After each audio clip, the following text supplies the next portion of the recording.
Good morning বন্ধুরা। তো সিকিম রাইডের সেকেন্ড এপিসোডে তোমাদের সবাইকে ওয়েলকাম। তো আজকে আমরা আগের দিন যেই রাস্তা থেকে আহালদারা এসেছিলাম সেই রাস্তা থেকে রিটার্ন করব সিকিমের দিকে। অ্যাকচুয়ালি এখন আমরা যেই রাস্তা থেকে আমরা এসেছিলাম আহালদারা, তো এখানকার একজন স্থানীয় আমাদের বললো, গাইড করলো যে যেই রাস্তা দিয়ে এসেছি ওই রাস্তা দিয়ে যেতে বারণ করলো, কারণ ওই রাস্তাটা আমরা আসার সময় দেখেছি চড়াই প্লাস রাস্তা খারাপ। ধরুন একটা অন্য রাস্তা সাজেস্ট করলো, সেই রাস্তা দিয়ে যাচ্ছি। এটা তিস্তায় গিয়ে একদম উঠাবে আমাদের।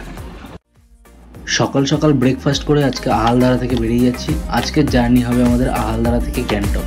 তো এখানে লোকাল লোকদের কাছ থেকে যতটা শুনেছি যে নিচে তিস্তার জল নাকি অনেকটাই বেড়ে গেছে বৃষ্টির কারণে। রাত্রে বৃষ্টি হয়েছিল নিচে, আমাদের উপরে হয়নি আহালদারাতে, তবে নিচে বৃষ্টি হয়েছিল শুনেছি। তো শুনছি তিস্তার জল অনেকটা বেড়েছে, তো নিচে নেমে দেখতে পাবো। এখন আমরা আহালদারার উপরে আছি, শিটং থেকে যখন নিচে নামবো, নিচে নেমে বুঝতে পারবো তিস্তার কন্ডিশন।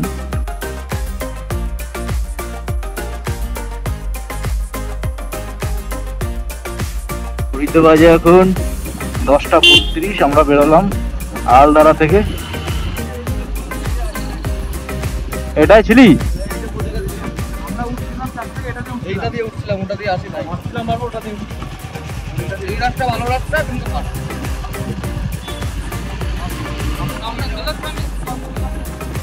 তোরা আগে যা।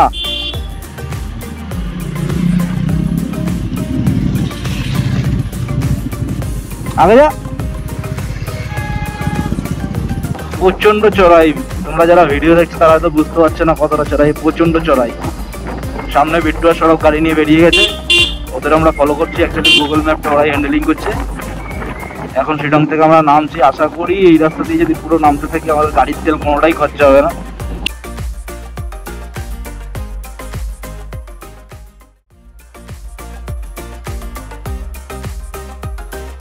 উপরের ভিউটা দেখো তোমরা, ওয়াও।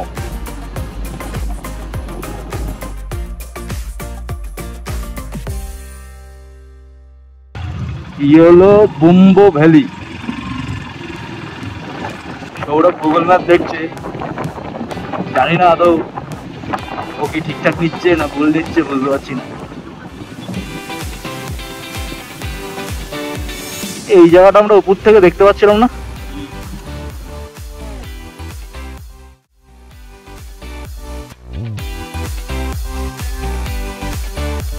টোটাল 20 কিলোমিটার মতো নিচে নাম।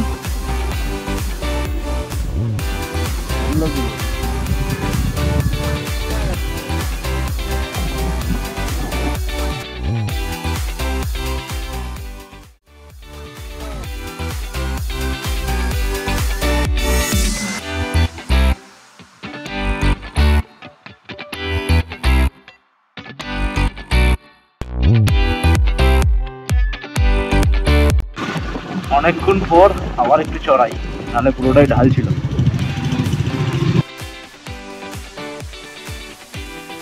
পাহাড়ের সব রাস্তা একই রকম লাগে, বুঝলি?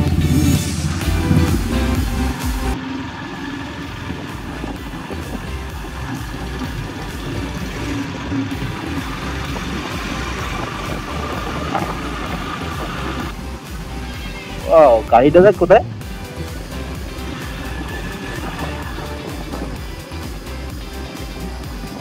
গাড়ির পার্কিং গুলো হেভি তো। আহালদারা থেকে অ্যাপ্রক্সিমেট 15 কিলোমিটার ডাউনে আমরা চলে এসেছি। তো আর মাত্র তিস্তা পৌঁছাতে 10 কিলোমিটার মতো বাকি আছে। তো আমরা হঠাৎই দেখলাম একটা খুব সুন্দর ভিউ পয়েন্ট, তো এখানে দাঁড়াবো। একটুখানি আগা।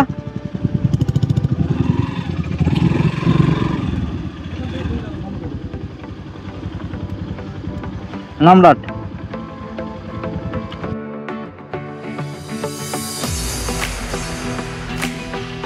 নামার সময় একটা ভিউ পয়েন্ট পেলাম, এখানে দাঁড়ালাম, কিছু ফটোশ্যুট করছি। এই দেখো সবাই ফটোশ্যুট করছে।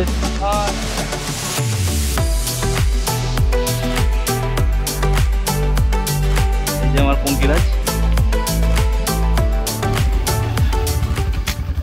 কি হলো?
সামনের এই পাহাড়ের বাঘগুলো দেখতে এত দূর ছুটে ছুটে আসা। একটা রাইডারের কাছে এই বাঘগুলোর যে কতটা দাম, কতটা গুরুত্ব, সেটা হয়তো অন্যরা বুঝতে পারবে না।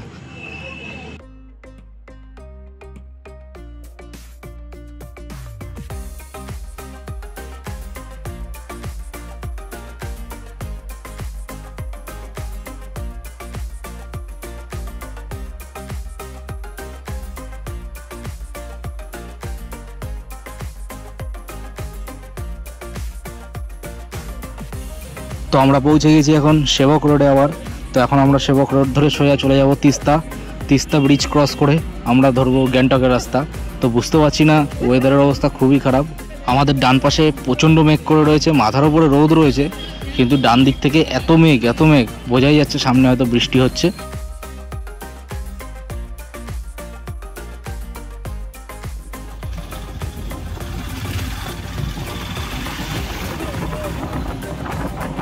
সামনে দিয়ে যে গাড়িগুলো আসছে এগুলো সব ভিজেই আসছে, মনে হচ্ছে সামনে বৃষ্টি প্রচণ্ডই হয়েছে। আর তিস্তার জল শুনছি নাকি প্রচণ্ড বেড়ে গেছে। আমাদের এই লোকাল একজনের সাথে সাইডে দাঁড়িয়ে কথা বলছিলাম, তো সে বললো তিস্তার জল প্রচণ্ড বেরিয়ে গেছে, তাড়াতাড়ি ট্রেনে বেরিয়ে যাওয়ার জন্য, কারণ রাস্তায় প্রচণ্ড জ্যাম হয়। আর প্লাস 2 জায়গাতে রাস্তায় কাজ হচ্ছে, 2-3 জায়গাতে, তো সেখানে অনেকটাই ট্রাফিকের জন্য লেট হয়ে যায়। হয়তো আশা করি আমরা বাইকে অতটা প্রবলেম হবে না, তবে 4 চাকাতে প্রচণ্ডই প্রবলেম হয়। তো তিস্তার জলের অবস্থা দেখো, পুরো ঘোলা পুরো একদম। একদিন যদি টানা বৃষ্টি হয় তো তাহলে হয়তো তিস্তার জল রাস্তায় উঠে আসতে পারে। দুটো ট্র্যাক পাশাপাশি পাস হতে পারছে না, তিস্তা রাস্তাটা কতটা খেয়ে ফেলেছে।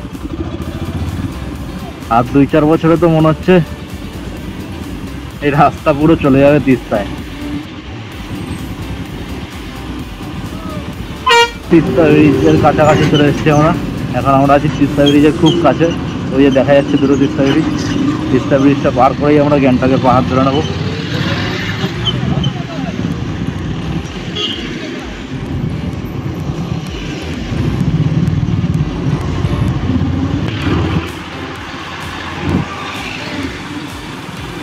নিচ দিয়ে চলে যাচ্ছে তিস্তা, যেটা থেকে আমরা আবার দার্জিলিং উঠতে পারি, ত্রিবেণী হয়ে দার্জিলিং। আর আমরা উপরের এই যে তিস্তা ব্রিজের রাস্তাটা ধরে নিয়েছি, সামনেই তিস্তা ব্রিজ।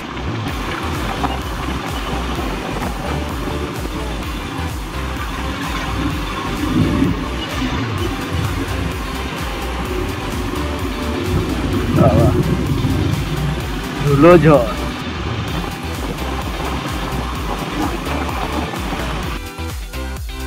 তো এখন আমরা তিস্তা ব্রিজ পার করছি।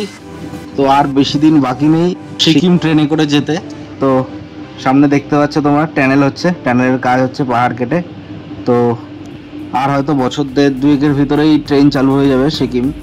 তো শিলিগুড়ি থেকে সিকিমের ট্রেন চালু হয়ে গেলে পরে খুবই সুবিধা হবে। আর তিস্তার ব্রিজ থেকে তিস্তার কন্ডিশনটা দেখো, পুরো ঘোলা, একদম ঘোলা। তিস্তা ব্রিজ পার করে আমরা 2 কিলোমিটার আসতে না আসতেই বৃষ্টি চালু হয়ে যায়। আর সেই বৃষ্টিতে ভিজতে আমরা গ্যাংটক পৌঁছাই। তো ক্যামেরা অন করতে পারিনি, ভেবেছিলাম গ্যাংটক পৌঁছে মেল রোডে একটুখানি মজা করব। তো তোমরা দেখতেই পাচ্ছ মেল রোডের অবস্থা। তাও আমরা ভিজতে মেল রোডে এসেছি, শুধু আমরাই আছি। তো সিকিম রাইডের সেকেন্ড ব্লগ এখানেই শেষ করলাম। তো কালকে দেখা হবে নাথুলা পাস আর নাথাং ভ্যালি যাওয়ার। গুড নাইট বন্ধুরা। তো আজকে আমরা গ্যাংটকে নাইট স্টে করছি, কালকে সকালে আবার দেখা হচ্ছে।